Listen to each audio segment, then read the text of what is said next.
बच्चों, कोरोना वैश्विक महामारी के चलते चूँकि हमारी महाविद्यालय में कक्षाएं नहीं हो पा रही है, हाँ, आप लोगों के स्वास्थ्य और सुरक्षा को ध्यान में रखते हुए इस संस्थागत निर्णय हुए हैं कि विद्यार्थी को महाविद्यालय तक लाना उसके स्वास्थ्य को खतरे में डालना है। इसलिए हम ज्ञान को विद्यार्थी के द्वार तक ले जाएंगे और इस कड़ी में हम लोग प्रतिदिन आपके लिए आपके पाठ्यक्रम के अनुसार ई कंटेंट तैयार करके और आपके घर तक पहुंचाने का प्रयास कर रहे हैं। आज हम लोग स्नातक द्वितीय वर्ष के द्वितीय प्रश्न पत्र के अंतर्गत चलने वाले शुक्नासोपदेशम की जो अध्यायों की श्रृंखला है, उस श्रृंखला के तहत आगे बढ़ते हुए शुक्नासोपदेशम की अगली विषय वस्तु को देखेंगे।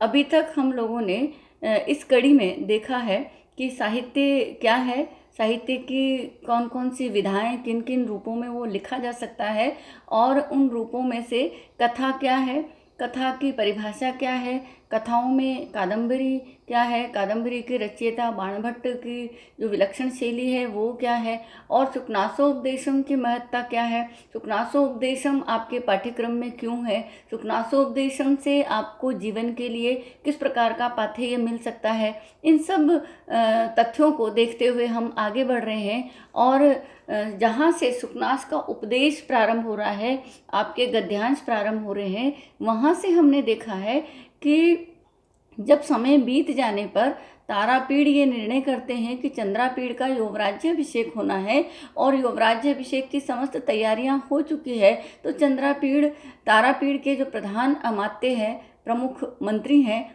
उनके पास प्रणाम के लिए, अभिवादन के लिए जाते हैं। तब शुक्नास उस समय को उचित मानते हुए श्रद्धा अवनत, विनम्र और शास्त्रों का अध्ययन करने वाले युवराज के लिए उपदेश दे रहे हैं और उनको कह रहे हैं कि आपने यद्यपि समस्त शास्त्रों का अध्ययन कर लिया है, आपने पठनीय समस्त पढ़ लिया है, आपको आपकी समस्त जिज्ञासाओं का समाधान हो चुका है, आपको आने वाले जीवन के पाथेय के रूप में समस्त सनातन काल से चल रही शास्त्रीय ज्ञान की संपूर्ण श्रृंखला प्राप्त हो चुकी है, परंतु फिर भी मैं आपको कह रहा हूँ इसलिए क्योंकि ये जो आपकी युवावस्था है, ये जो आपका विरासत में परंपरागत रूप से मिला हुआ जो ऐश्वर्य है, जो आपका अप्रतिम सौंदर्य है, और अब जो युवराज्याभिषेक के पश्चात आपको मिलने वाली अप्रतिम संप्रभुता है, शक्तियाँ हैं, उन सब को देखते हुए जो परिस्थितियाँ सामने प्रकट होने वाली है,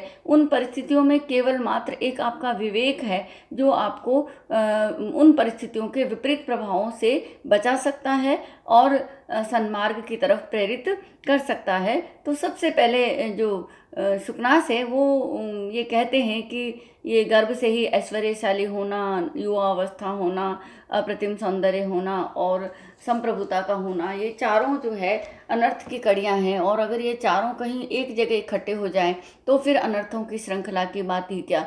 तो क्रमशः वो एक एक जो परिस्थिति है, एक एक जो जीवन में आने वाली या जीवन में मिलने वाली जो विलक्षणता है या जो विशिष्ट शक्तियां हैं, यद्यपि प्रकृति के द्वारा दी गई विशिष्ट शक्तियां हैं, लेकिन जब ये विशिष्ट शक्तियां मिलती है तो इनके विपरीत प्रभाव मानव स्वभाव पर आते हैं। उन सब से सचेत करने के लिए शुक्नास उनको कह रहे हैं। और सबसे पहले वो युवावस्था की बात करते हैं कि युवावस्था में ऐसा होता है कि भले ही उसके पास शास्त्रीय ज्ञान होता है, भले ही वो बहुत सारे शास्त्रों का अध्ययन कर चुका होता है, तो उसकी बुद्धि निर्मल होती है, लेकिन फिर भी वो कलुषित हो जाती है, राग द्वेष से युक्त हो जाती है। और इसके अलावा जो है वो जो कलुषित उसका मन है, वो कलुषित मन उसको जिसे कहें कि धवलता भले ही नहीं छोड़ता है, उज्जवल होता है, लेकिन फिर भी वो राग युक्त हो जाता है।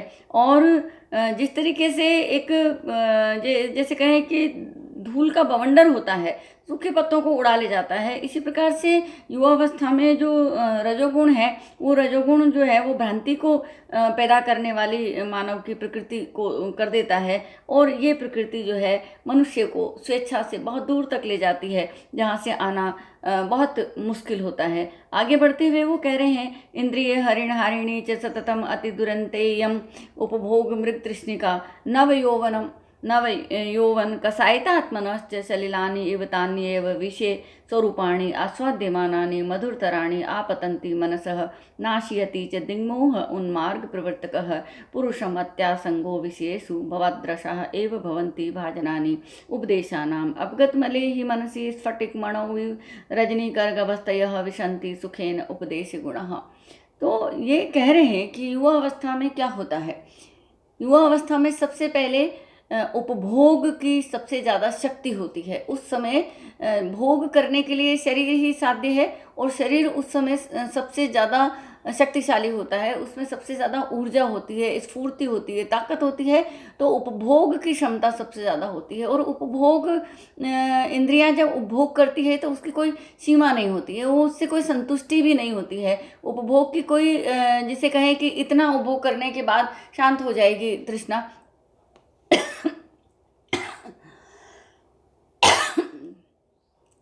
सॉरी। तो मृग तृष्णा के बारे में बात कर रहे हैं कि उपभोग मृग तृष्णा जो है वो किस प्रकार की है।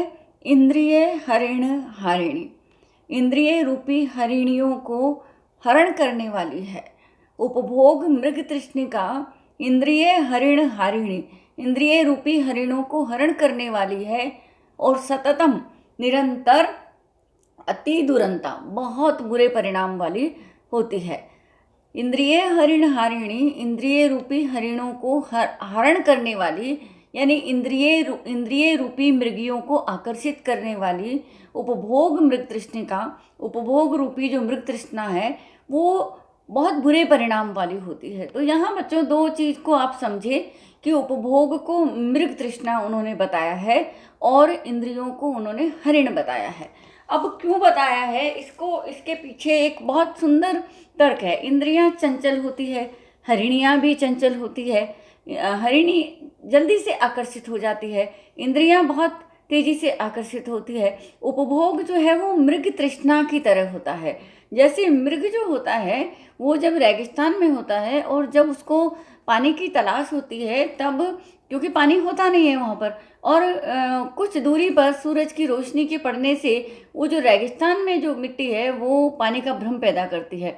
तो मृग को ऐसा लगता है कि वहाँ जाकर के पानी मिलेगा, और जब वो वहाँ जाता है तो वहाँ पानी मिलता नहीं है, क्योंकि पानी वस्तुतः है ही नहीं वहाँ पर। लेकिन थोड़ी दूरी पर फिर उसको लगता है कि वहाँ पर पानी मिल सकता है, लेकिन वो नहीं मिलता। इस तरीके से वो दौड़ता रहता है, भागता रहता है, तलाश करता रहता है पानी की, लेकिन उसको पानी नहीं मिलता। क्यों नहीं मिलता? क्योंकि वो है ही नहीं। इसी प्रकार से उपभोग जो है उनको भोगते समय मनुष्य ये सोचता है कि ये संसाधन मिल जाएंगे तो मुझे सुख मिलेगा, ये संसाधन मिल जाएंगे तो मैं खुश हो जाऊंगा, जीवन में ये उपलब्धि मिल जाएगी तो आनंद मिल जाएगा, ये सब वस्तुएं मेरे पास होगी तो मैं खुश हो जाऊंगा या सुखी हो जाऊंगा। तो वो सोचता है, लेकिन जितना उपभोग करता है उपभोग की इच्छा बढ़ती ही चली जाती है। शास्त्रों में ये कहा है कि जैसे अग्नि में ईंधन डालने से अग्नि और ज़्यादा प्रज्वलित होती है, वैसे ही भोग करने से भोग की इच्छा और ज़्यादा प्रज्वलित होती है। तो वो भोग करता जाता है, क्योंकि उसकी कोई सीमा नहीं है, क्योंकि संतुष्टि भोग से मिल नहीं सकती, लेकिन हम लोग भोग में ढूंढते हैं। तो भोग की मृग तृष्णा जो है वो बहुत बुरे परिणाम वाली होती है, क्योंकि उसका कोई परिणाम है ही नहीं। जो हम सोचते हैं कि इसको करने से ऐसा मिलेगा, लेकिन वो मिलेगा नहीं। अगर हम सोचते हैं कि भोजन करने से आनंद मिलेगा, तो आनंद नहीं मिलेगा। भोजन का मकसद, उद्देश्य ये है कि वो हमारे शरीर को चलाने के लिए जो ऊर्जा उत्पन्न होनी है उस ऊर्जा के लिए काम करता है, तो वो ऊर्जा मिलेगी, वो ठीक है। लेकिन भोजन को अगर आप स्वाद पर लेंगे तो स्वाद तब तक ही है जब तक कि आप उसको खाएंगे, और उसके बाद जब भोजन समाप्त हो जाएगा तब फिर वापस वही खाने की इच्छा होगी। तो भोजन में अगर आप आनंद को ढूंढेंगे तो नहीं मिलेगा। और भी जो हमारी आवश्यकताएं हैं उनमें भी हम ये कह सकते हैं कि जितनी हमारी ज़रूरत है तब तक तो वो ठीक है, लेकिन ज़रूरत से ज़्यादा अगर तृष्णा है तो तृष्णा की एक बात को आप समझें बच्चे कि बच्चों की तृष्णा जो है वो पिपासा ऐसी है जो कभी शांत नहीं होती। प्यास शांत हो सकती है लेकिन तृष्णा शांत नहीं होती, क्योंकि तृष्णा तृष्णा है, वो ऐसी इच्छा है जो कभी तृप्त नहीं हो सकती। तो इस तरीके से वो उपभोग को मृग तृष्णिका बता रहे हैं और इंद्रियों को हरिण बता रहे हैं। तो हरिण की तरह इंद्रियां चंचल है, तो उपभोग रूपी मृग तृष्णा जो है वो इंद्रिय रूपी हरिणों को आकर्षित करने वाली और निरंतर बहुत बुरे परिणाम वाली होती है। इसलिए उपभोग की मृग तृष्णा में इंद्रिय रूपी मृगियों को हमें आकर्षित नहीं होने देना है, ये संदेश देना चाहते हैं शुकनास चंद्रापीड़ को कि उपभोगों की कोई अंत नहीं है, उपभोग से कोई आनंद नहीं मिलने वाला है, उपभोग जीवन का लक्ष्य नहीं है। उपभोग उतना जितना इस शरीर रूपी साधन को हमें चलाना है, बस उतना ही, उससे ज़्यादा फिर वो तृष्णा है, उसका कोई अंत नहीं है, उसकी कोई सीमा नहीं है। और उसके बाद वो कहते हैं कि नव यौवन कसायितात्मनश्च सलिलानि इव तानि एव विशेष स्वरूपाणि आस्वाद्यमानानि मधुरतराणि आपतन्ति मनसः। उपभोग जब आप करेंगे तो उसमें उसके आस्वादन में बहुत आनंद आता है युवा अवस्था में।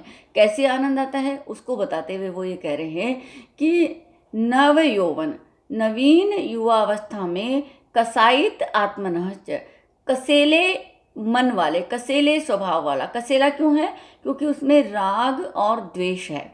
पहले ही कह दिया है उन्होंने कि शास्त्रों से युक्त होते हुए भी बुद्धि कलुषित हो जाती है और धवलता को न छोड़े हुए भी वो राग युक्त हो जाती है। तो कलुष है और राग है, और राग और द्वेष के कारण जो आत्मा है वो कसायित है, कसेली है। और जब वो कसेली है तो जो विषय स्वरूपाणी, विषयों के स्वरूप जो आस्वाद्य मानाने, जो आस्वादन किए जा रहे हैं, जो भोगे जा रहे हैं, वो भोगे जाते हुए जो विषय हैं वो कसायित आत्मा वाले नवीन युवा अवस्था में कसायित आत्मा वाले मनसः, मन को मधुर तराणी, और अधिक मधुर और अधिक मीठे और अधिक अच्छे आपतंती प्रतीत होते हैं। और तुलना कर रहे हैं, बहुत सुंदर उपमा दे रहे हैं बच्चों कि सलिलानी इव तानी एव कसायित आत्मनश्च। जैसे कसेले मुख वाले व्यक्ति को जल जो है वो बहुत मधुर प्रतीत होते हैं। जब कभी हम कसेली स्वाद वाली वस्तु का उपभोग करते हैं और उसके बाद पानी पीते हैं तो पानी हमको बहुत मीठा लगता है। इसी प्रकार से कसेले मन वाले, कसेले स्वभाव वाली युवा अवस्था में जब विषयों का आस्वादन करते हैं तो वो बहुत मधुर प्रतीत होता है। तो आस्वाद्य मानाने, आस्वादन किए जाते हुए। तो देखिए बच्चों, यहाँ पर शानच प्रत्यय का प्रयोग किया गया, और शानच प्रत्यय जो है वो वर्तमान काल के अर्थ में प्रयुक्त होता है, यानी प्रेजेंट टेंस में। यानी विषयों का उपभोग जो है वो प्रेजेंट में ही अच्छा लगता है, यानी कि उस समय जब उनका आस्वादन किया जा रहा है बस सिर्फ तभी अच्छा लगता है।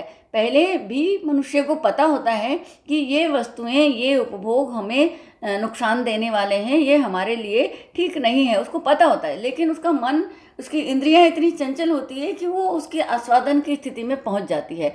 और जब एक बार आस्वादन करने लगती है तब फिर वो उसमें बहुत आनंद आता है, बहुत आनंद आता है, और वो बढ़ता ही चला जाता है। और उसके बाद लेकिन जब समाप्त हो जाता है आस्वादन, तब उसके बाद भी मनुष्य को ये समझ में आता है कि नहीं, ये मैंने ठीक नहीं किया, मैं क्यों आकर्षित हुआ, मैंने क्यों नहीं धैर्य रखा, मैं क्यों नहीं अपने ऊपर नियंत्रण रख पाया, ऐसा उसको बाद में लगता है। अर्थात पहले भी पता होता है कि ये ठीक नहीं है और बाद में भी पता होता है कि मैंने ठीक नहीं किया। लेकिन जिस समय वो उपभोग कर रहा है, जिस समय वो उस मोह में, उस आकर्षण में, उस स्वाद के मोह में, उन विषयों के उपभोग के मोह में फंसा हुआ है, यानी कि आस्वादन करने की जो प्रेजेंट कंटिन्यूअस टेंस की जो स्थिति है, यानी कि वर्तमान की, उस समय जब वो भोग में डूबा हुआ है, उस समय कोई उपदेश काम नहीं करता है। इसलिए आस्वाद्य मानानी शब्द का प्रयोग किया गया है। ये पद जो है ये बताता है हमको कि आस्वादन किए जाते हुए मधुर प्रतीत होते हैं, और उस समय जो आपका शास्त्रीय ज्ञान है वो भी आपको वहाँ से निकाल नहीं पाता, क्योंकि आप उसमें डूबे हुए होते हैं।